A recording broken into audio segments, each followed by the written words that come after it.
evil can appear in something which is inherently good, inherently, that is love itself. Is because in order to manifest, the manifestation can only be perceived from a localized, finite point of view. The infinite by itself cannot experience manifestation. God doesn't know creation directly.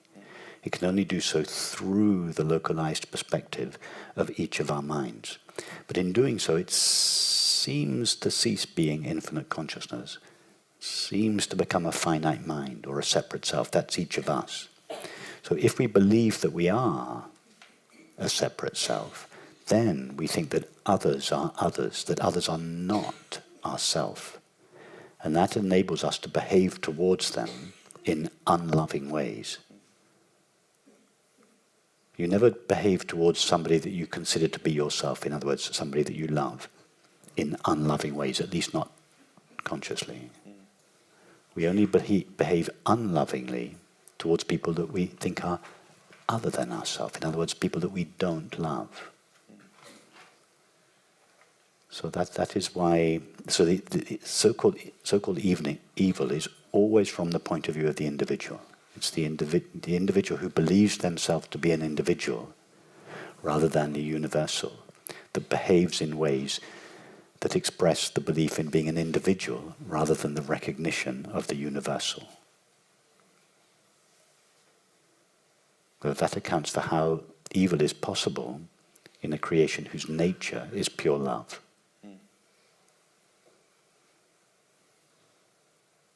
They're not a contradiction.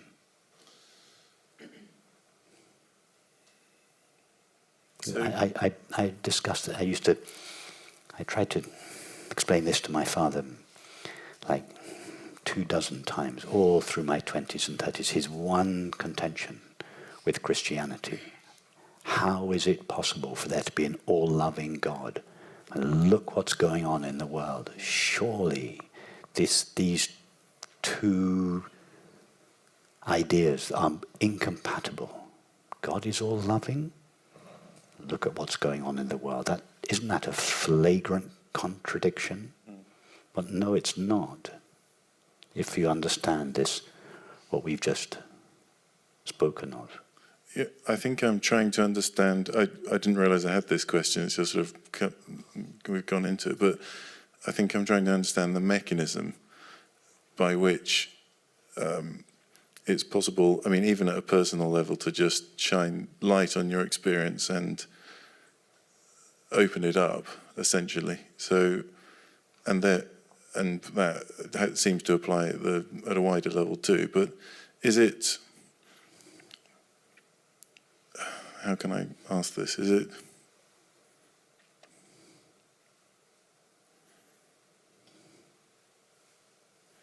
Is it simply by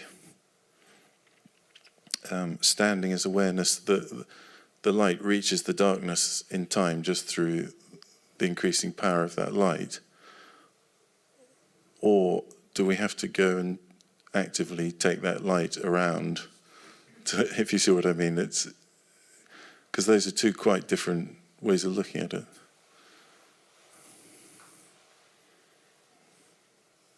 Does that make sense? Yes, it's a beautiful question.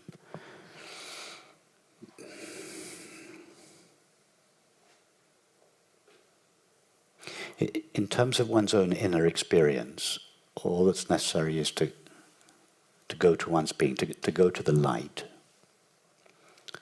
and to recognize the light of being, and to allow that light to radiate through one's entire inner experience, thoughts and feelings, and outshine the darkness that is contained in our thoughts and feelings, so that gradually our thoughts and feelings are an expression of the light rather than the darkness.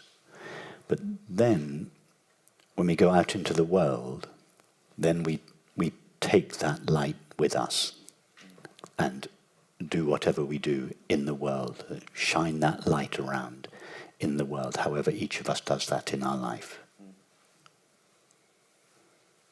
So internally, it's just going to one's being and allowing the light of one's being, the light of God's being, just to radiate through the entire structure of the body-mind.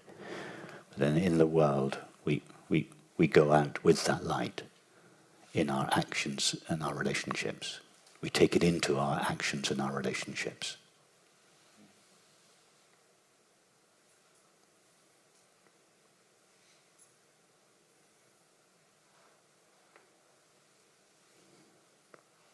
So then I just suppose the final thing, just to close this line off, is that at least theoretically, is it therefore possible for that light to be as complete as the source from which it comes in experience? Is that even a possibility theoretically? I haven't understood, George.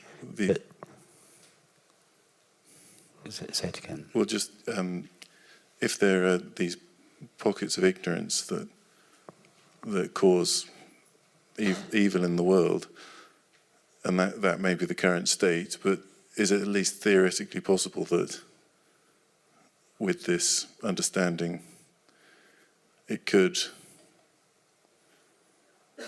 reach all the places which it currently isn't, even theoretically? Could this this recognition of our own being take place in all people? And basically pervade all of experience eventually. Could there be a society that was founded on this understanding? Why not? Yes. It seems a distant possibility now if we look at what's going on in the world. But why shouldn't it be? We live in some ways in a very dark age, an age that is a world culture that is founded on the assumption of separation. That's the all-pervading world paradigm that dominates our culture, our institutions, and so on. Just in the same way that there were older civilizations that were dominated by the idea that the earth was flat, or that the sun went round the earth. These were old paradigms that now seem absurd from our point of view. In time, hopefully, this presumption of separation upon which our world culture is founded, future generations, future societies will look back on it as the Dark Ages. They won't be able to believe the ignorance that we consider just to be normal. So yes, surely it is possible for there to be cultures, societies, for whom the understanding, the extraordinary understanding that we talk of here is just the norm. Because it's not extraordinary. It's just extraordinary by contrast with the prevailing materialistic paradigm that dominates our world culture. But yes, George, we have to hope, I hope, that it is possible for a civilization to be founded on this understanding.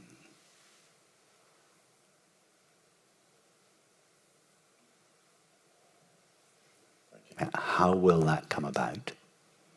Just by exactly what your previous beautiful question about how the light shines and shares itself, but by first of all individuals such as us returning again and again to the light of our being and allowing that being to radiate through the body-mind, and then each of us taking that light out into the world in whatever work or relationships we engage in, and sharing it.